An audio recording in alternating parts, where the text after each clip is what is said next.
નમસ્કાર મિત્રો, ભરત પરસાણા રાજકોટથી. એકચ્યુઅલી હું તો બિઝનેસમેન છું, પણ સાથે સાથે ગૌ ભક્ત છું અને ખેડૂતનો દીકરો છું. અને મારો બિઝનેસ છે એ આખી દુનિયામાં ફેલાયો છે.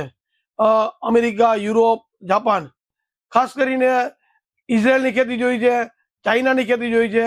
હમણાં 2 મહિના પહેલા ઓસ્ટ્રેલિયા ગયો હતો, મેલબોર્ન, ત્યાં પણ ખેતી જોઈ છે. હવે હું તમને ઇઝરાયલની ખેતીની વાત કરું. ઇઝરાયલમાં શું છે કે 3 બાજુ દુશ્મન છે અને એક બાજુ દરિયો છે, અને ત્યાં વરસાદ તો ખાલી 4 કે 5 ઇંચ પડે છે. અને પાણીને એ લોકો પ્રસાદી વાપરે છે. આપણી જેમ પાણી હોય એટલે બગાડતા નથી. અને ત્યાં બધું હાઇબ્રિડ બિયારણ હોય છે. ત્યાં તમે એક પાંદડું હોય એટલે 5 ટમેટા હોય છે. હવે તમને ત્યાંના બિયારણની વાત કરું. ત્યાં બિયારણ માણસના અને જનાવરના જીનમાંથી એ બિયારણ બનાવેલું હોય છે. અને એ બી તમે કોઈ રોપો જમીનમાં અને ફટ દે ઉગી જાય, અને એમાં કોઈ રોગ આવતો નથી અને પ્રોડક્શન પૂરું મળે. આપણા દેશમાં સરકાર અત્યારે સુપ્રીમ કોર્ટે પણ ના પડી કે આપણા દેશમાં એ બિયારણ આવ્યું નથી. અને ઇઝરાયલમાં શું છે કે કિબુટ્સ ખેતી હોય છે કે 10, 15, 20 જણા ભેગા થઈને ખેતી કરે. એક જણો પ્રોડક્શન કરે, એક જણો માર્કેટિંગ કરે, એક જણો દવા છાંટે.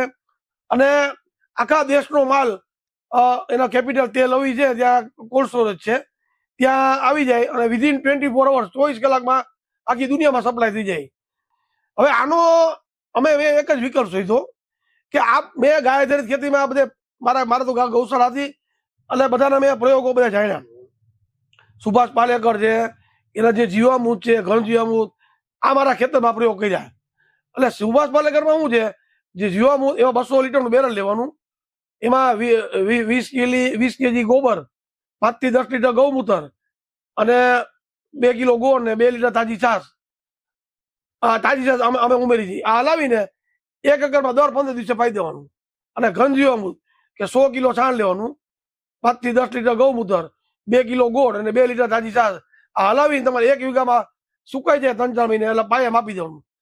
પછી જયારે ફ્લાવરિંગ આવે ત્યારે કોઈ પણ પાક, મગફળી હોય, ચણા હોય, અડદ હોય, કપાસ હોય, દર ફ્લાવરિંગ આવે 35 થી 40 દિવસે ત્યારે 250 ml દૂધ, 100 ગ્રામ ગોળ, 250 ml ગૌમૂત્ર અને 250 ml ગોબરનું પાણી આ મિક્સ કરી 15 લીટરના પંપમાં દર 15 દિવસે 2 કે 3 કે 4 વાર છાંટી દેવાનું. આનાથી તમારું જોરદાર ફ્લાવરિંગ આવશે. તમારું ઉત્પાદન 25% વધે, 25% ખર્ચ ઘટે. અને બીજું શું છે કે બધે પોષક તત્વો મળી જાય એટલે મધમાખી ખાસ આવે. અત્યારે આપણે શું કહીએ, ઝેરી દવા છાંટી છે ને એટલે મધમાખી બધી મરી જાય છે. અને જો આમના મધમાખી મરી જશે ને તો આવતા મધમાખી મરી જાય તો 4 વર્ષમાં સૃષ્ટિનો વિનાશ થઈ જાય. મધમાખીને બચાવવી બહુ ખાસ જરૂરી છે.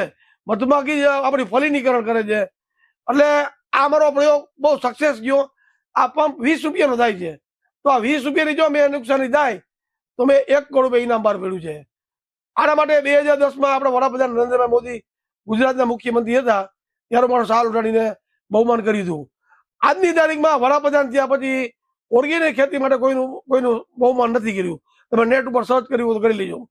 અને ગયા મહિને મને બીજો એવોર્ડ મળ્યો. ભારત સરકારે ઇન્ડિયન એગ્રીકલ્ચર રિસર્ચ સેન્ટર, એનું ગ્રાઉન્ડ છે દિલ્હીમાં, ત્યાં બધે સાયન્ટિસ્ટો હોય અને ત્યાં બધું રિસર્ચ થતું હોય. અને મહિન્દ્રા ટ્રેક્ટર અને કૃષિ જાગરણ આ લોકોએ આ પ્રોગ્રામ ગોઠવ્યો હતો. એમાં આખા ભારતમાંથી 22,000 ખેડૂતોને બોલાવી સિલેક્ટ કર્યા. એમાંથી ફક્ત 1000 જણા, અને એમાંથી મને જે બહુમાન ગયું એ સ્માર્ટ ફાર્મર સ્પીકર તરીકે, તો એવા એ ખાલી 20 થી 25 જણા હતા આખા દેશમાંથી.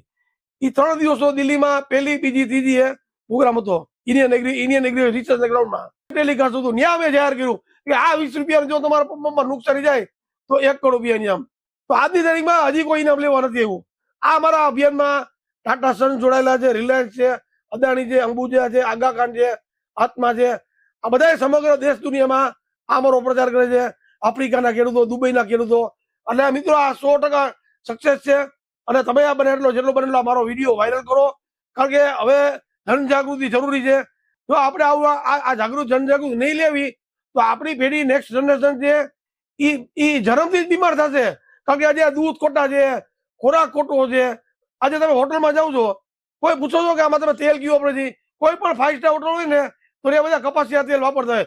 કપાસિયા તેલ ખેડૂતના દીકરાને પૂછજો, કોઈ દી એ જિંદગીમાં કોઈ દી નહીં. કારણ કે એને ખબર છે કે જયારે પિલાણ કરતું હોય છે તો કપાસિયાનું તેલ ત્યારે ઈડું ને બધું એ પીલાતું હોય છે, એટલી બધી એમાં ઝેરી દવા હોય છે. એટલે શું તમારે તેલ ખાવું હોય તો કપાસિયાનું ઘાણીનું તેલ ખાવ, અને ઓર્ગેનિક તમે ખેડૂતોમાં માંગ કરો. ખેડૂતોને ઓર્ગેનિકમાં થોડી તકલીફ પણ પડે છે, થોડાક એને આપો ભાવ. બીજું તમે આજે 50-60 રૂપિયાનું દૂધ પીવો છો, એ કોઈ શક્યતા જ નથી કોઈ.